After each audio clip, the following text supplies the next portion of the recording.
Voces Online Radio presenta Entre Amigos. Tu mejor forma para crecer es a través de la red. Bienvenidos.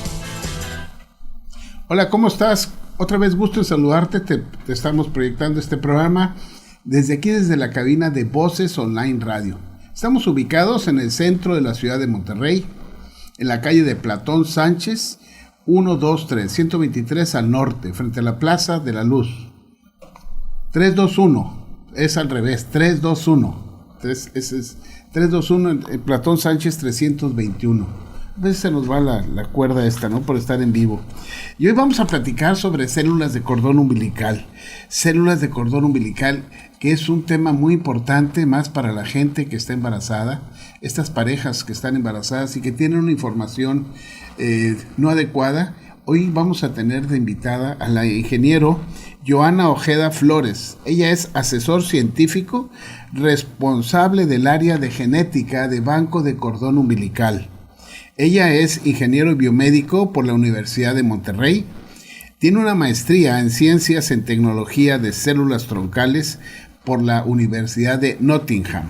Tiene especialización en genoma de datos por el Johns Hopkins y certificada como enlace médico científico de la Universidad de Berkeley. Actualmente se desempeña como asesor científico del Banco de Cordón Umbilical y es responsable del área genética y es presidente de la Asociación Vida y Células Madre. Ingeniero, muchísimas gracias por estar otra vez aquí con nosotros con este tema que es muy importante. Y le voy a decir por qué. Una familiar de nosotros tuvo leucemia, se le hicieron transfusiones, se le hicieron todo lo que se debe hacer y pues desafortunadamente no se tenían células madre para que ella pudiera seguir adelante. Después de mucho batallar, pues desgraciadamente falleció. Pero si hubiéramos tenido células madre, qué ventaja, ¿no? Claro. ¿Y qué son las células de cordón umbilical? Bueno, las células del cordón umbilical son los tipos de células que podemos encontrar en ese tejido, que es un tejido de desecho, ¿no? Si no hacemos esa recolección en el momento del parto, estas células se desechan, se tiran al RPBI y desaparecen, ¿no? Las células del cordón umbilical, desde hace un poco más de 30 años, nosotros las podemos almacenar, ¿sí? Las podemos procesar y almacenar. En el cordón umbilical hay dos tipos de células madre. Estos son las células madre de la sangre, que son las células hematopoyéticas, y las células madre del tejido, que son las células madre mesenquimales, ¿sí? Y estos dos tipos de células pues tienen dos funciones diferentes, pero justo como usted menciona, las células madre de la sangre, del cordón, son estas hematopoyéticas que nosotros tenemos en nuestra médula ósea a lo largo de toda nuestra vida, ¿sí? Y sirven para generar todos los días de nuestra vida glóbulos rojos, glóbulos blancos y plaquetas. Entonces, en el caso de ciertas leucemias, lo que pasa es que hay que destruir esas células que están en la médula ósea y reemplazarlas por unas que no estén enfermas, ¿no? Que no produzcan esos blastos de la leucemia, y entonces es por eso que almacenar la sangre de cordón umbilical representa una posibilidad de tratamiento para estos casos de leucemias que requieren de un trasplante. Fíjense, yo le voy a hacer un comentario para toda la gente que se ponga a preguntar, bueno, el cordón umbilical, ¿qué parte es? Entre las semanas 5 y 6 de la formación del bebé, después de que sale el saco vitelino da oportunidad a que se empiecen a formar la capa trilaminar, y de la capa trilaminar de células empieza ya a formarse todo el bebé. Entre las semanas 5 y 6 hay un pedículo de fijación. El pedículo de fijación va del embrión, ¿sí?, a la parte interna del útero, y esto es lo que viene constituyendo el cordón umbilical posteriormente. Entonces de ahí viene ese cordón umbilical, por eso trae células exclusivamente del bebé, tejido mesenquimatoso del bebé. ¿Por qué se almacenan estas células? ¿Qué historia y qué propiedades tienen estas células? Bueno, esa historia es de hecho muy interesante, porque el hecho de que nosotros sepamos que existen células madre de la sangre productoras de los glóbulos rojos y los blancos y las plaquetas se va hasta el proyecto Manhattan, de cuando estuvieron desarrollando las bombas atómicas que después se usaron en Hiroshima y Nagasaki. Pues eso iba acompañado de investigaciones a ver qué iba a pasar, o sea, con este tipo de tecnología.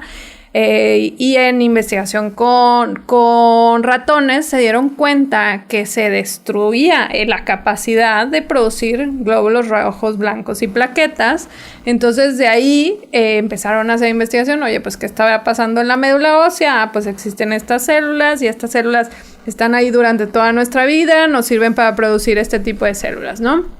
Entonces, de ahí es que nacen los trasplantes de médula ósea, en los que la teoría es, si las células de la médula ósea no están funcionando, las podemos destruir y reemplazar. Ya después eso fue 1945, ¿no? Ya después de eso ha ido avanzando la ciencia. Hoy sabemos que requieren cierta compatibilidad, que se requiere cierta cantidad de células para que funcione ese trasplante. Y entonces en ese lapso de tiempo hubo investigación en donde pues decían, oye, ¿y el embrión de dónde saca esas? ¿Y a qué hora llegan a la médula? ¿Y a qué hora se injertan en un feto? Y entonces se dieron cuenta que en la sangre de cordón umbilical, ¿sí? La parte de donde está la vena, porque el cordón umbilical tiene una vena y dos arterias. La vena tiene células madre hematopoyéticas. Incluso en el momento que nace el bebé, pues el bebé se queda ya con sus células en la médula, pero hay una remanente de esas células madre hematopoyéticas que se quedan en la sangre del cordón umbilical y esas son las que podemos recolectar. Entonces se dieron cuenta que eso se podía hacer. Y en 1988, por primera vez, usaron células de la sangre del cordón umbilical para tratar a un niño que tenía anemia de Fanconi y no le conseguían ningún donador compatible de médula. Su mamá estaba embarazada en ese momento que lo diagnostican, él tenía 5 años, y entonces hacen una amniocentesis para ver si la bebé que venía era compatible. Se dieron cuenta que sí, y el doctor Hal Broxmayer realiza como todo el protocolo para poder recolectar las células, prepararlas, porque se necesita cierta acondicionamiento para las células, y poderlas almacenar para posteriormente trasplantárselas. Y este es el primer caso, y el primer caso de éxito es un muchacho que hoy ya tiene más de 35 años y está sano, está vivo, tiene una hijita y todo.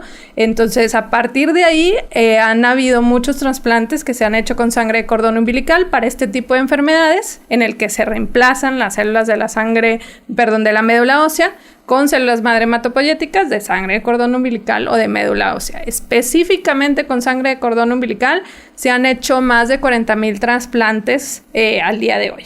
Sí, hay una historia muy importante a partir de del año 2000, donde se ya tiene un récord muy grande, y luego en el 2006 hay un doble de trasplantes de células.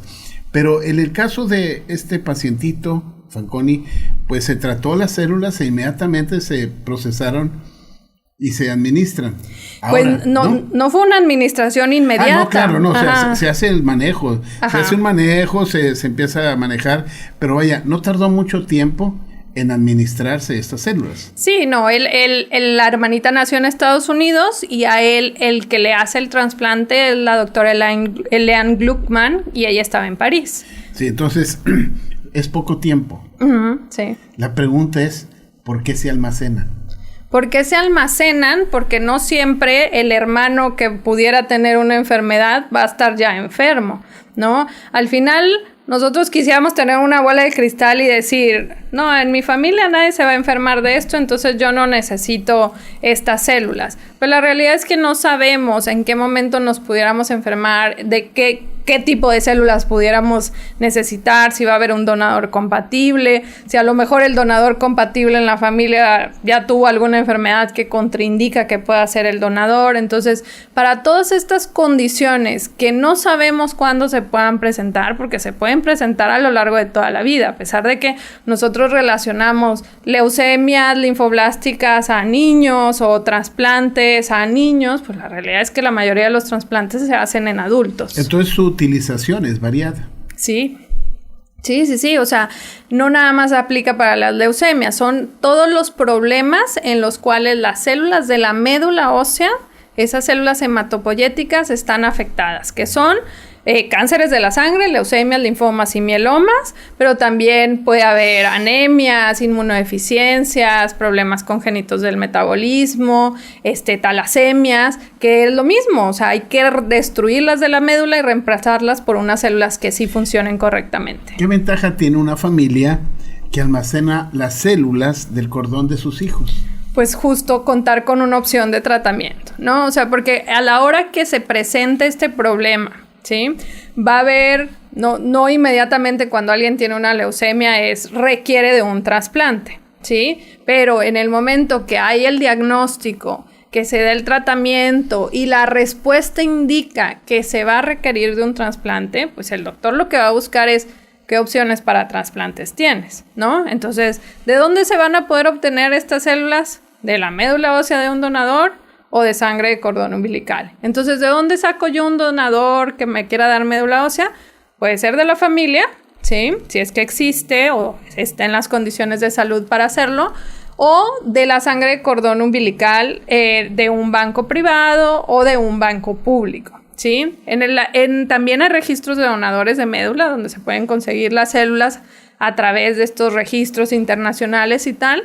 El tema aquí es que el costo de obtener esas células, porque no se venden como tal, no se genera una utilidad de vender esas células, pero hay un costo asociado, ¿no? Y esos costos pueden ir desde 300,000 pesos, hasta 1,5 millones de pesos si las llegas a conseguir a tu donador en Alemania o en Inglaterra. O sea, son costos muy elevados que a veces son prohibitivos para la población en México y no hay garantía de que vayan a poder ser compatibles esas células.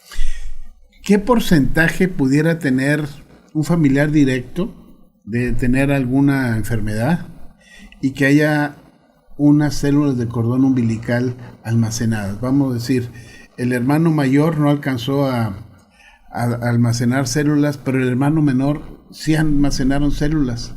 Y por alguna situación el hermano mayor empieza con algún problema de una leucemia. ¿Qué porcentaje hay de oportunidad? Claro, eso es bien importante. Las personas que más probablemente van a ser compatibles con nosotros son nuestros hermanos.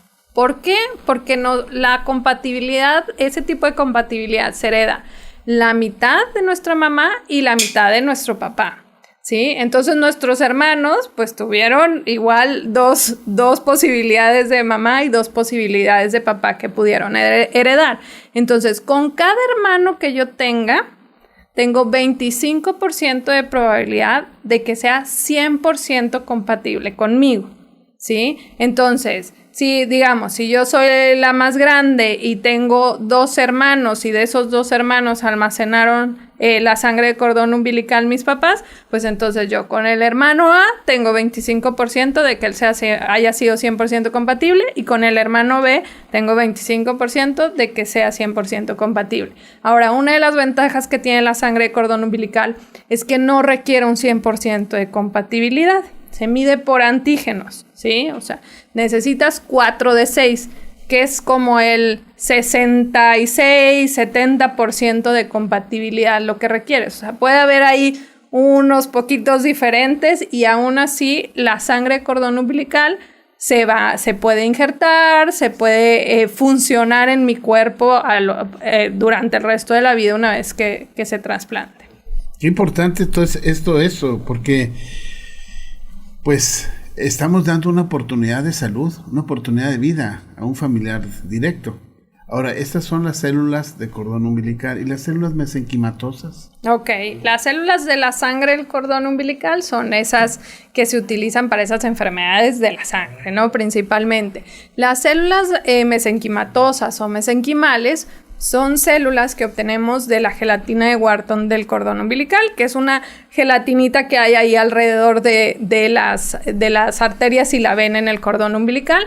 Estas células, su investigación es mucho más reciente, pero la verdad es que son células súper interesantes, ¿no? O sea, sí podemos decir que las hematopoyéticas son interesantes y está padrísimo todo lo que se hace con ellas. Las mesenquimales es impresionante lo que pueden hacer, ¿no? Entonces, en principio estas células mesenquimales se empezaron a investigar porque son células que pueden generar células de hueso, células de grasa y células de cartílago. Entonces, pues dijeron, oye, pues suena lógico para fracturas difíciles de que cierren o para lesiones articulares, osteoartritis, etcétera, ¿no? Y hay mucha investigación en esa rama. Pero justo se empezaron a dar cuenta que estas células no nada más hacían eso en nuestro cuerpo, sino que tenían un papel regenerativo interesante que pues en ese entonces, hace 15 años, no sabían muy bien por dónde iba o por qué sucedía de esa manera,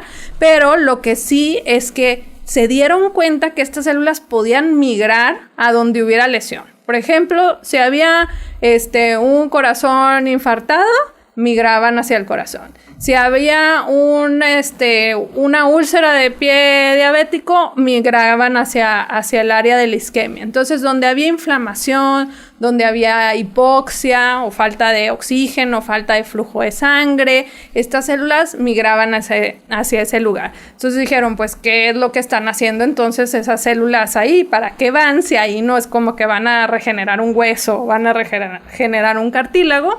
Entonces, fue que vieron y se dieron cuenta que estas células tienen diferentes propiedades antiinflamatorias, antifibróticas, regulan a ciertas poblaciones del sistema inmune, lo que les permite ayudar a que se detenga esa parte del sistema inmune que se activa con una lesión, pero que permite que el propio tejido se regenere, no que ellas como tal se conviertan en las células que hacen falta, sino que apoyen a ese tejido a que se pueda regenerar. Fíjense qué importante. Les recordamos que estamos en vivo por Facebook y si ustedes quieren hacer alguna plática, una pregunta, conéctense y hagan la pregunta. Aquí nos la pasa Alex, que está en el audiocontrol. Guillermo Guerrero, pediatra, excelente plática, muy informativa. Mayela Garza hace una pregunta. Después de un tratamiento convencional contra el cáncer de mama y con buen resultado, ¿sería benéfico el uso de células de cordón o es solo en leucemia?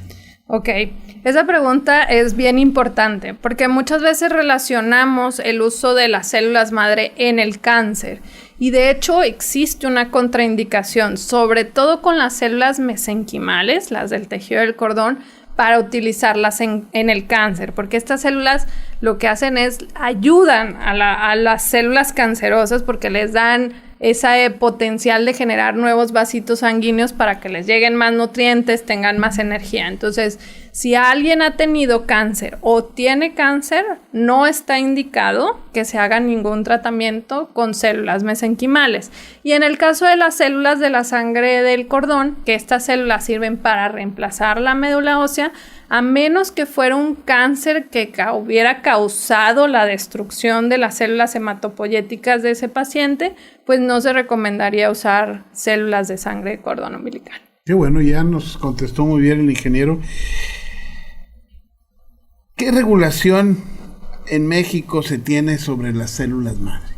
Bueno, existe la regulación para los bancos, para el almacenamiento de las células del cordón umbilical, para la aplicación existen licencias para los hospitales o clínicas en donde hacen trasplantes de células hematopoyéticas, que son estas de la sangre del cordón umbilical. Lo que todavía no está muy bien definido es la parte de la aplicación de otro tipo de terapias celulares, o sea, con células mesenquimales, ¿sí? Pero ya va avanzando, ¿no? COFEPRIS tiene, o más bien la Secretaría de Salud, tiene una licencia que es para establecimientos de medicina regenerativa, ¿sí? Estas licencias lo que buscan es justo los protocolos, o sea, el caso específico de esta célula para esta enfermedad, ¿sí? Ellos lo pueden aprobar dependiendo de la evidencia que exista, ¿sí? Entonces los establecimientos que tienen este tipo de licencias pues tienen ligado a eso, a ellos un protocolo para qué van a usar las células y en qué enfermedades. Entonces por ahí va avanzando la regulación. Aquí la cosa es que estas células se pueden aplicar para diferentes tipos de enfermedades, no nada más por vía intravenosa, puede ser una aplicación intraarticular, puede ser una aplicación tópica incluso. Entonces, todo ese rango de posibilidades que se pudieran tener, todavía no hay manera de cubrirlas con una sola licencia. Y hablando de esto, ¿qué investigación se tiene de células de cordón? Porque nos dice Guillermo Guerrero, ¿qué otras enfermedades podría tratarse con el cordón umbilical? Okay. Hablándose de investigación con células. Ok, entonces lo que está aprobado es lo que hemos hablado sobre las enfermedades de la sangre, incluidos cánceres de la sangre o enfermedades de la sangre que no malignas, ¿no? Que no son cáncer. Entonces, en cuanto a investigación con células, la mayoría de la investigación es con mesenquimales, lo que se ha hecho, pero por ejemplo, mucho de lo que hoy tiene evidencia y que cada vez es más fuerte esta evidencia es el uso de mesenquimales en enfermedades autoinmunes. Hay investigación en esclerosis múltiple, en lupus, en artritis reumatoide, en dermatitis, en psoriasis, porque estas células, por diferentes mecanismos y diferentes rutas, pueden regular a las poblaciones del sistema inmune, que son las que están desreguladas en este tipo de enfermedades. También hay mucha investigación en osteoartritis, ¿sí? Con el fin de frenar los procesos inflamatorios y permitir que el cartílago se deje de deshacer, ¿no? De degenerar. También hay investigación en cuestiones neurológicas, hay investigación en Parkinson, que están por publicar un artículo de la Universidad de Texas en pacientes con bradiquinesia por Parkinson. Hay investigación en parálisis cerebral, en autismo. De nuevo, no es porque estas células regeneren o curen, sino por el potencial que tienen para ayudar a los tejidos lesionados a poderse regenerar o estar en una mejor condición para funcionar mejor. ¿Con VIH? En VIH hay investigación con células de la sangre de cordón umbilical. Pero aquí algo bien importante es, cómo llegó a hacer esa investigación, porque las células como tal no van a matar al VIH, ¿no? O sea, ellas no destruyen virus ni se encargan de eso, sino que ha habido pacientes con VIH, ¿sí? Que han tenido linfomas o leucemia y que requieren de un trasplante con células hematopoyéticas, ya sea de médula o de sangre de cordón umbilical. Entonces, hay ciertas personas en el mundo que tienen una mutación que los hace inmunes a poder ser infectados por el virus del VIH. Entonces, cuando estas personas con VIH que tienen leucemia o linfoma encuentran un donador que tenga esa mutación y les trasplantan esas células, es que se ha dado el caso de que después del trasplante ellos tienen células hematopoyéticas inmunes a ser infectadas, pero también producen células del sistema inmune, que son las que infectan el VIH, que no van a poder ser reinfectadas por el VIH. Entonces, después de estos trasplantes, aunque ellos hayan tenido ahí remanentes de células infectadas, ya no puede infectar a su sistema inmune. Y entonces estos pacientes son los que hemos visto en los últimos años, que están publicados, que dicen, pues es un paciente que se curó de VIH. Se curó de VIH a través de ese proceso en el cual recibió células que no podían volverse a contagiar de VIH, entonces pues quedaron curados. Una pregunta que nos hace el doctor Mauro Piña. Excelente plática, gracias doctor. ¿Cuánto tiempo se mantiene útil la conservación y si no se modifica el porcentaje de eficacia? Ok, entonces las células pueden estar almacenadas debajo de menos 160 grados centígrados por un periodo indefinido hasta el momento. Menos de 160 grados centígrados. Exacto. Entonces, ¿cómo se hace eso? Bueno, en tanques de nitrógeno líquido. El nitrógeno líquido está a menos 196 grados centígrados. Entonces, estos tanques mantienen justo una temperatura en menos 170, menos 180, y de esa manera lo que pasa es que la actividad termodinámica de la célula no es suficiente para que siga existiendo el ciclo celular. O sea, no, las enzimas no funcionan, las proteínas y todas las reacciones que se tienen que dar para que la célula haga sus funciones de reproducirse, de alimentarse, de tener cierta función, no existen a esa temperatura. Entonces, pueden estar almacenadas hasta por 23 años, que es lo que está publicado en la literatura. Se hizo un estudio en el que células específicamente hematopoyéticas que tenían congeladas 23 años, las descongelaron, hicieron la investigación para ver si todavía se diferenciaban, o sea, formaban glóbulos rojos, glóbulos blancos y plaquetas, se injertaban, tenían todas las funciones de reproducción a largo plazo, ¿no? Entonces, la teoría es que estas células no tienen un tiempo limitado para poderse almacenar, pero lo que está publicado son 23 años. Ahora, si se hubiera visto que a los 5 baja un poquito y luego a los 10 baja otro poquito y a los 20 otro poquito más, la viabilidad o la diferenciación o lo que sea, pues podríamos decir, bueno, pues a lo mejor después de tantos años ya no funciona. Pero la realidad es que no importa el tiempo, lo que importa es que las hayas congelado correctamente y que mientras estén en esos tanques de nitrógeno no varíe la temperatura. Entonces, que no fluctúe la concentración del nitrógeno, que no porque a alguien se le olvidó rellenar un tanque, ya no hubo nitrógeno un rato y se descongelaron las células. Esos son los tipos de cosas que pueden afectar a las células, y por eso es importante que si alguien está pensando en almacenar estas células, pues asegure que el banco en el que lo está decidiendo almacenar tenga una buena infraestructura para cuidar esos tanques. Y hablando de la infraestructura, siempre hay el tema de el costo. Y Guillermo nos dice, híjole, ¿cuánto cuesta el almacenamiento? Perdón por la pregunta. No, la pregunta hasta la hacen en internet, ¿no? ¿Qué costo tendría el almacenar la toma de sangre de cordón umbilical y parte del cordón con células mesenquimatosas? Bueno, eso depende de mucho del banco y qué más te esté ofreciendo el banco, ¿no? O sea, hay la opción de almacenar solo sangre, o sea, solo las células de la sangre, células de la sangre y del tejido, ¿sí? O alguna combinación con algún otro servicio o producto, ¿no? Entonces, los paquetes en el que se almacenan solo sangre deben de estar, la verdad es que yo no estoy en el área comercial, pero deben de estar alrededor de entre 7 y 10 mil pesos, ¿no?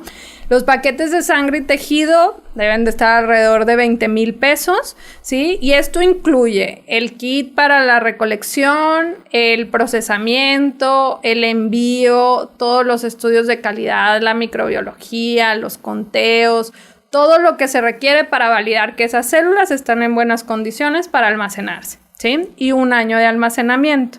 Después de esto, hay que pagar una anualidad.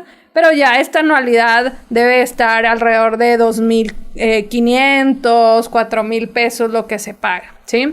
Ahora, esto puede variar porque depende de qué más te ofrezca el banco. Si el banco te ofrece una garantía, si el banco te cubre el envío de las células en caso de necesitarlas, si el banco te protege a lo mejor de cierta, o sea, un paquete de anualidades de 3 años o lo que sea, pues eso se modifica el precio un poquito conforme a estos otros servicios o condiciones en las que te estén ofreciendo el servicio. Fíjese que yo estuve investigando y para la empresa que trabaja usted, BCU, creo que tienen apoyos a los pacientes en cuanto a pagos anuales y todo eso, ¿no? Sería muy importante que la gente lo viera. Sí, pues hay todas las facilidades, ¿no? O sea, meses sin intereses en algunos casos, o estar pagando mensualidades en cuanto a las anualidades, o al paquete das un ¿cómo se llama?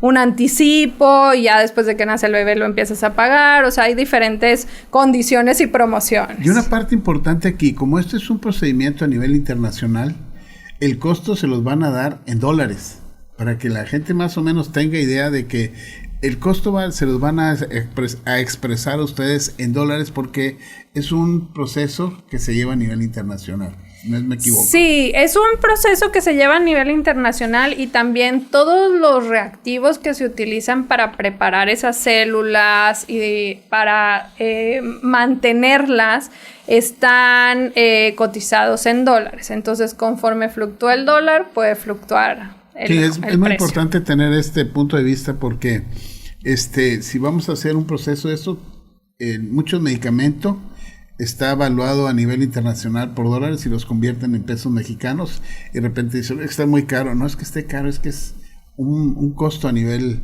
internacional, por eso es que se hace así. Y para esto que estamos hablando, ¿cómo saber si me están ofreciendo un tratamiento real, que sea seguro el ser de células madre? Eso es lo más difícil, doctor, porque actualmente al no tener una regulación como nosotros sabemos que vamos a la farmacia y lo que compremos en la farmacia tiene su registro y dice ahí para qué sirve y cuáles pueden ser los efectos secundarios, pues esto puede ser difícil para una persona cuando llega con algún doctor o alguna clínica y le dice, te voy a hacer este tratamiento. Porque, ¿qué es lo que pasa? Que hay mucha charlatanería o muchos productos milagro que también hay en el mercado en el que pues no existe ningún tipo de evidencia, incluso pues a mí me ha tocado ver productos que ni siquiera son células y se las venden a la gente, a la población como si fueran células y lo que les están inyectando es una solución salina o simplemente pues algún suerito que los va a hacer sentir bien un rato, pero pues no es algo que tenga células o evidencia. Entonces, ¿qué es lo que la gente puede hacer para conocer esto? Es preguntar, ¿no? La persona que les va a hacer ese tratamiento debe ser capaz de decirle de dónde provienen esas células, ¿sí? ¿Cuántas células le va a poner? ¿Qué tipo de proceso de calidad se hizo? ¿Qué fue lo que le revisaron a esas células para saber que eran seguras para aplicarse? Puede pedir referencias de por qué esas células pueden ayudar en la enfermedad a la que le están diciendo que tratar. Digo, algo ahí que siempre lo mencionamos como una banderita roja que hay que tener cuidado es si te dicen que no hay ningún riesgo, cualquier cosa que venga de afuera y te pongas en tu cuerpo tiene un riesgo, puede tener un riesgo. Entonces, eso de no existe ningún riesgo es tema que hay que estar alerta a eso. Y la otra es que sirva para todo, ¿no? O sea, no va a curar 10 cosas. O sea, estas células van a tener cierta señal que les va a decir que produzcan o que generen cierto efecto, pero pues no van a servir para curarnos todos o para hacernos mejores o más fuertes, así nada más porque nosotros queramos. Guillermo Guerrero, ¿con quién se habla para solicitar el servicio? Lo subo en la página de Facebook y te lo envío ya sea por correo, por WhatsApp, por mensaje. Yo te envío los datos de Ivonne, que es la persona de BCU que te puede manejar todo esto y para tus pacientes también. Y ya para terminar,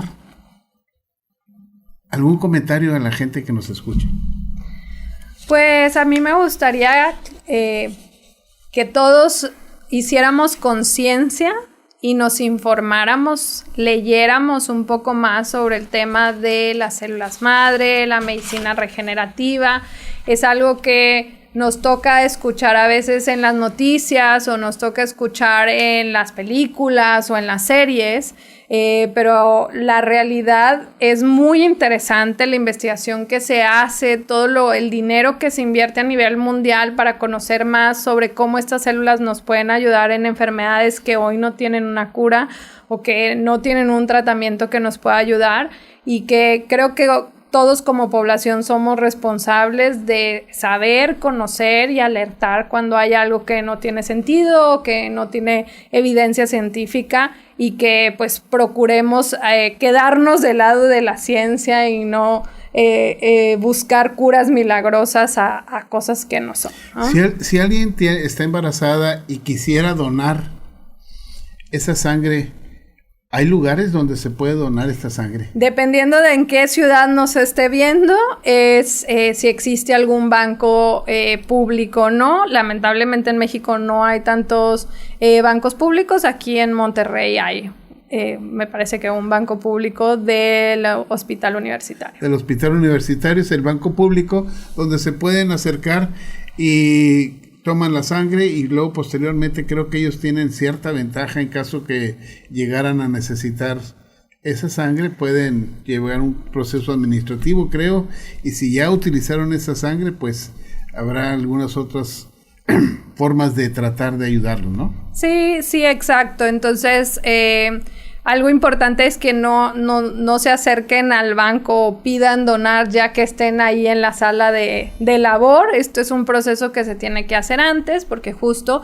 pues hay que validar que no existan contraindicaciones para poder donar esa sangre. Igual en los bancos privados como BCU se requiere una historia clínica para asegurarnos de que estén en las condiciones para poder donar.